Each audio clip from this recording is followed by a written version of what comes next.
Hello, this is The Thing About Cars. Thank you for joining us. We are recording, as always, in the beautiful city of Atlanta in Strongbox West. Around the table, we've got Ben, Becca, and Tim. And I'm Mickey. Let's start this episode with a quick moment of trivia, our so far called Jalopy Joust. The question is really quite simple. Who invented cruise control? Was it a school teacher, a blind man, a milkman, or a nun? oh my. Don't answer right away. Think about it. While you're thinking about it, I want to jump into a few listener questions. The first one, what's the best classic muscle car for a man who's at least 6'5"? This question was posed by my friend Donnie, and I don't know which 6'5" person he's got in mind, but he wants to look at classic muscle cars for a 6'5" individual. Tim, since you are 6'5". Wow. When I was looking for my first car back when I was 16, there was a neighbor down the street who had a Mercury Cougar, which was basically a Mustang with different badging on it at that point. Right. And I do remember that I fit in that. As far as other classic muscle cars, I haven't sat in too many of them. So, Yeah. Well, what's crossing my mind? I've got something like Rambler crossing my mind. An Ash Rambler? Well, that was my dad's first car, but he was only 6 feet tall. These were things that were more, I guess, what back then would have been sleepers. They were closer to sedan type bodies, but you still could get the V8s in them. And that's the only name crossing my mind. It's not exactly what I'm going for. I don't know why that's sticking in my head. I'm thinking but what about Nova? Well, I don't know. Some of the Novas can be kind of small. Malibu. Others are not. I'm thinking GTO. I'm thinking 442. I'm thinking, Yes, 442, like the Oldsmobile, the Malibu was, nah. And I tend to think the Mopars would be pretty good too. Yes. They tend to be kind of, Chryslers in the old days were always kind of big. And I know that when I was growing up, my dad had a 1970 Belvedere, which was made on the satellite platform, and this was the the stripper base model, vinyl seats and 3 on the tree and all that. And I know that if it had the sportier buckets, there'd be even more headroom. Right. So right. Okay. Yeah, and we had a 1972 Plymouth Valiant, which offshoot of that would be a Barracuda or a Dodge Dart. If you can find one that hasn't rusted away. Right. There's a Dart over in Woodstock that I see roaming around. An original, not the neon version. Donnie, I hope that answers your question. If you need some help going out to find muscle cars for a tall person, give me a call. Let's go do this. And be sure that I'm going to use that content on this podcast. My friend Todd asks a question. He says, why did curb feelers go out of style and how do we bring them back? oh, wow. Where to start? Donnie and Todd went to high school together. So on my Facebook page, Donnie quickly wrote back to Todd and said, well, it's because curbs have finally started telling people to keep their hands to themselves. So, nice. Yes. Yeah. Right. Da-dum-dum. Da-dum-dum. But no, I mean, why did curb feelers go out of style? I think most people like to feel out the curbs with their wheels. Right. That's it. Let's see. They're chrome. Not every car goes well with chrome. Right. It looks like well, let me ask this then. like a catfish. Let's for a moment try to take the question seriously, even though it's a ridiculous question. What was the function of a curb feeler? To tell you were about to hit a curb before your wheel hit it. When you're parallel parking. When you're parallel parking. Right. Is that not a useful function? If you don't park in cities, yes, then no. If you park at a shopping mall, then there's no use for them. Right. And it also kind of announces to the world that you have no depth perception. Yeah, exactly. First thought is learn where your car is, but a lot of people don't do that nowadays. Right, and in the modern cars, they've been replaced by cameras. the cameras and the backup beepers that let you know you're about to plow into something. Right. Mm-hmm. Yeah. So I think your answer's somewhere in there, Todd. Good luck with you. I'm with you, man. If you want to get curb feelers, man, you rock it. That's just... I've been willing to bet somebody somewhere probably still makes them just for that little narrow niche of people who want to make like, a pimp style car or something. Or like eBay. that. Sure. Yeah. Now I know what I'm getting Todd for his birthday. Oh, there you go. There we go. That's it. Right. Well, I don't know. Are there flexible... Or is there flexible rebar out there? It's essentially what they were. They were designed to make a racket when you hit the curb. Right. But they were bouncy, so you would need flexible. It was an ablative thing, right? You were meant to be able to destroy a curb feeler before it destroyed your bumper or your wheel. Right. So, yeah. Yeah. And Steve Rankin, being another chief peanut gallery participant, says, "Is it hit and run if the car did it and not me?" Steve? I would need to know the situation, but yes, it is coming from the insurance person because it's your car that's insured. It's your car that does it. Yeah, it's still hit and run when your car, if it's running away all on its own, if it's possessed, if it's failure to control your vehicle. Right. Exactly. You're responsible for controlling your vehicle or whoever has possession of it, and it's the car that's insured. So yes. Yes. If you don't know how to set the parking brake, if you don't know how to put it in park, right. If you don't know how to take the keys out of the ignition, then it's all your fault. Press the press the start button to stop it. Oh, in this town, I've frequently said, look, if you can't handle the SUV, just get another car. If you don't know where the boundaries of your car are, why are you trying to do this and endangering the rest of us? Mm-hmm. Oh, yeah. And so, but all right. So moving on, I've read one headline that I wanted to put on the table. And that headline is JD Power now says that Korean cars are beating US and Europe in quality. I didn't read the actual article, just working on the claim that the headline makes. I got to say that doesn't actually surprise me. The Korean market's been stepping up in a major way in the last several years, I think. So. Oh, sure. Yeah. Okay. So let's list our Korean manufacturers. Kia. Okay. Anybody else? Hyundai. Okay. But both of those have models that are actually made in America. Right. So but of course, the design work is your foundation for quality. Right. But without reading the article. Yeah. Right. Which one? The management of them is Korean. Oh, yeah. Well, without reading the article, though, we don't know if they mean design quality or actual build quality. Well, if it's JD Power, it'll be initial delivery. Right. And we could read the article and dig a little deeper, but I'm going to put another idea on the table that, yes, it is the design. Yes, it is the management, but both of those contribute towards overall culture within the company, even if it's an American plant.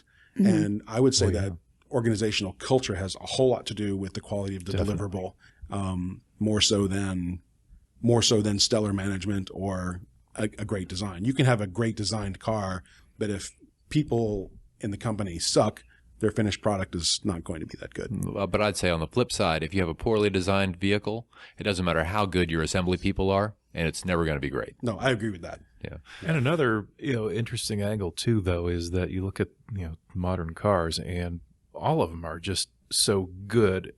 Not that they're all great, but the gap between the best car and the worst car quality-wise today is narrower than it's probably ever been. Yeah. And a lot of assembly is done by robotics as well. So as far as just fitment of panels and glass and things, those tend to be controlled. And whoever is working there is just doing the spot welds or what have you. Not always, not in every case, but a lot of them are a little bit more precise with the assembly. Mm-hmm. Yeah, it tends to be the robots that do the spot welding, and then the people that do the soft installation. Right. Well, the visual image I get is the robotic arm that has the panel and it's carrying it over, and maybe the later weld, more robot. Right. Yeah. Cool. All right. Moving on with our agenda. That's one of the rare times we've actually finished a conversation with okay, what's next? Because otherwise that seems like we all need Adderall. And we can just go on forever. So if anyone out there has actually Adderall, makes me talk more. Yeah. Oh.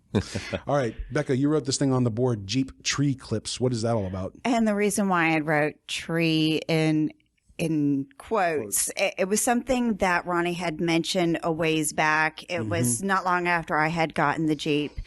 He does not like the tree clip. He's not a fan of using that as a connector. Right. And he had mentioned that. We're talking about the panel fastener things, right? Yes. When you pull an interior panel out in the Jeep, they are just, all of them are held on by multiple tree clips, as he calls them. I don't know if I would call it a tree, but anyways, he was talking about you pull it out. Even one time, sometimes the tree clips are ruined, and he had made comment about then you have to get rid of the panel.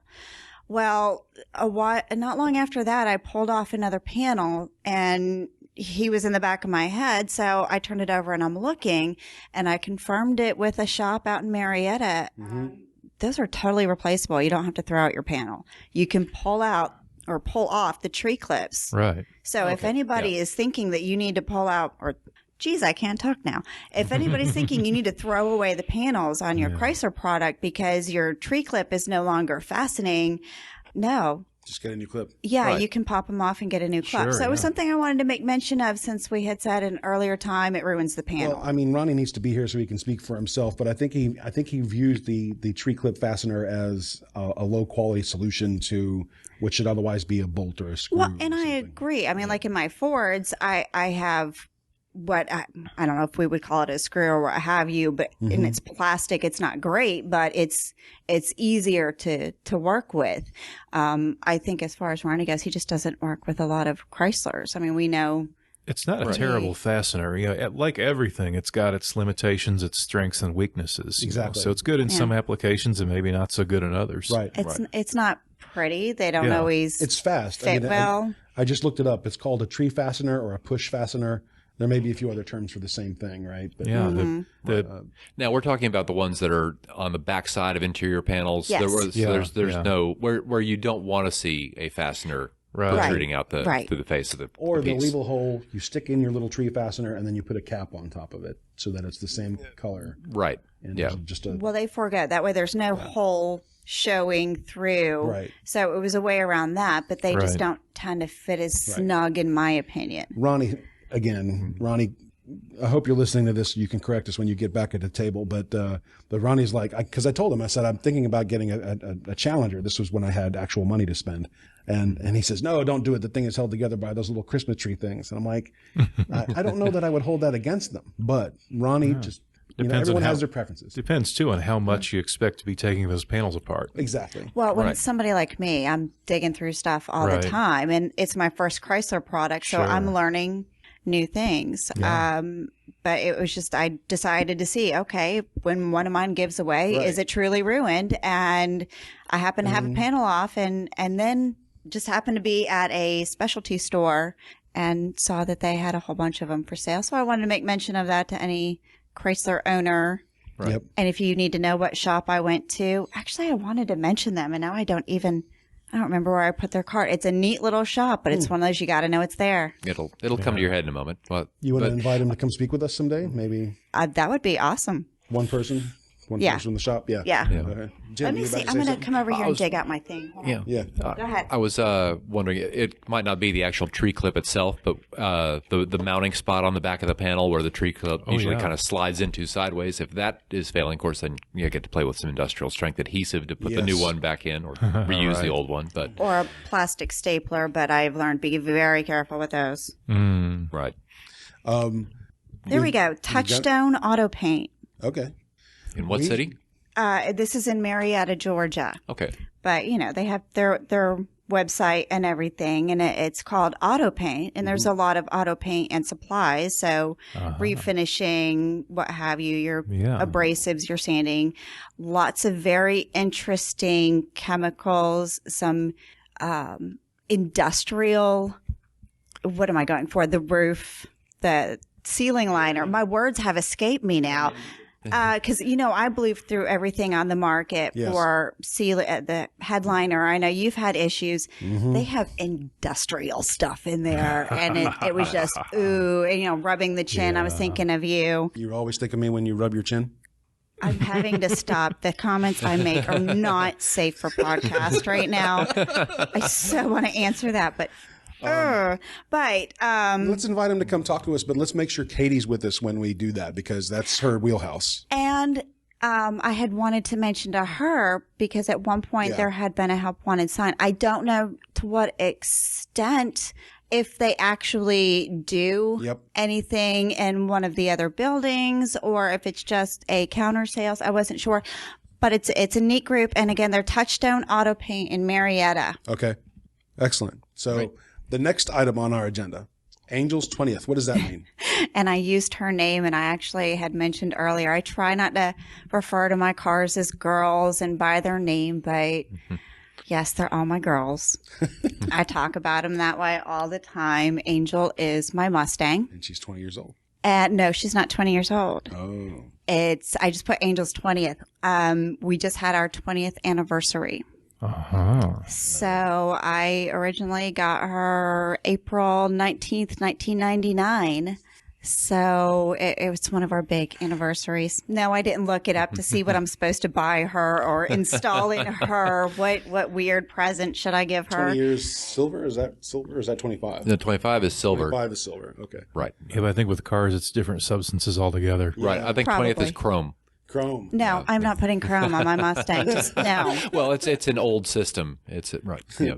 I'm giving him furrowed brow. New jets, No, new no. jets for the carburetor. That's like when they tell you your 9th wedding anniversary is cork. That's because someone, 500 years ago decided cork. That's something very useful right now. Well, if you have a leaky MG, then especially so. Oh, yes. And there's cork Gaskets flooring. for all occasions. Cork flooring. Yeah. I'm thinking of a bottle of wine, but hey. There you go. There you go. See, now my brain just went totally blank. No, as far as age, she's a 97, but she actually left the assembly line October 1996. Okay. As far as her age, yes, I bought her used. Yes, I know the previous owner, and he was actually a wrestler. Nice. He's not wrestling anymore, so he's not known. But Buff Bagwell was the previous owner, Don't know Wow. the original owner, and his, I believe, brother worked at the dealership where I had friends. that. Okay. You're like, move along, move along. I'm just wondering Well, how many congratulations people are on the looking at- anniversary. Yes. Thank you. Very well done. 20 years. It's surreal. Think about it. Having a car for 20 Oh, yeah. years. Absolutely. I've never had one that long. And she is still the most reliable car in the bunch. Wow. Although, props to my Jeep for the recent trip it made. So we go back to the trivia thing. Oh, yes. The question was, who invented cruise control? Was it a nun, a milkman, a blind man, or a school teacher? Oh, the mind boggles. I'm going to go with Milkman. Milkman? Although I kind of want to go for Blind Man. It's one of those things that you throw in that doesn't really fit, makes you want to Right. go for it. But I'm just thinking of the Milkman routes they used to have. Yeah. Of course, they were glass bottles, so he So, couldn't really fling them out. But Becca's thinking milkman. Milkman. Tim? I want to go for full irony and go with blind man. Blind man? Yeah, the blind man just kind of leaps out at me for some weird reason. Like Because it maybe doesn't belong. this guy does, well, he doesn't drive, so he doesn't have the same perspective. So maybe he thought of something nobody else did. So a blind man, a nun, and a milkman walk into a car dealership. Walk into a car dealership Right. and say, I'm tired of, no. So here's the answer. The answer is modern cruise control, also known as speedostat or tempomat, was invented in 1948 by the inventor and mechanical engineer Ralph Teeter, who lost his sight at the age of 5. So it's a blind man. His idea was born out of the frustration of riding in a car driven by his lawyer, who kept speeding up and slowing down as he talked. Oh. The first car with Teeter system was the 1958 Chrysler Imperial. The system was called the Autopilot, and it used a speed dial on the dashboard. Cool. So there's our answer. An Yeah. actual blind man. invented Interesting. speed control. So I should.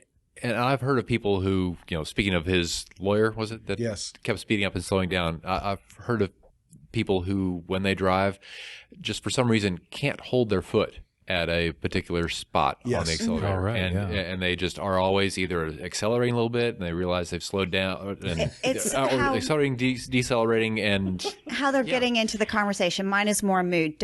If you're a passenger in my car, don't piss me off. You will see it come out in my driving style. I'm taking my frustration out through aggression. I've known people Right. who accelerated in order to brake, and they would sort of be unaware of how hard they were accelerating or how fast they were accelerating.